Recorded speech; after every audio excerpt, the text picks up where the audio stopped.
S'il y a des risques, carrément. À chaque fois que je me trimballe avec des médocs sur ordonnance qui n'ont pas été prescrits, je risque pour certains produits plusieurs années de tôle pour chaque cachet trouvé sur moi. Si je dilais de l'héro ou du crack, ce serait pareil. Je m'expose aux mêmes sanctions pénales que si je trafiquais des drogues dures, mais pour des médicaments. Dougan a commencé cette pratique illégale pour une raison précise. On a diagnostiqué un lupus à ma mère il y a 20 ans de ça. Et je l'ai vu lutter contre la maladie toute mon enfance.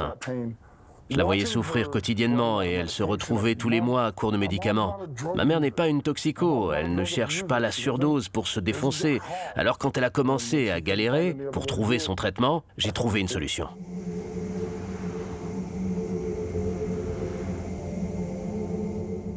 Les gens qui m'achètent de l'insuline, des traitements contre les maladies auto-immunes ou des antibiotiques passent par moi parce qu'ils ne sont pas couverts par l'assurance maladie. Leur situation fait qu'ils n'ont pas les moyens de se payer une couverture de base, même depuis que la loi sur la couverture maladie universelle a été votée. Alors ils m'appellent et me demandent ce que je peux faire pour eux. Dougan profite aussi de l'addiction des toxicomanes. Pour eux, il ne fait pas beaucoup de sentiments. Je vais vendre des antalgiques ou des narcotiques à ceux qui veulent se défoncer avec et me remplir les poches grâce à eux parce qu'ils sont prêts à payer cher pour avoir leur dose.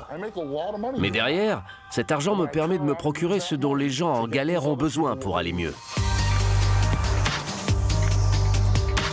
À l'autre bout de la ville, un des clients de Dougan l'attend impatiemment. J'ai fait 2 attaques et une crise cardiaque. Je suis diabétique et atteint de Parkinson.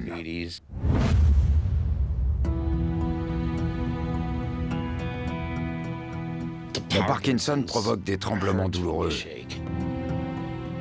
La souffrance est tellement forte que j'en suis devenu dépressif. Sans ces traitements, le quotidien serait insoutenable.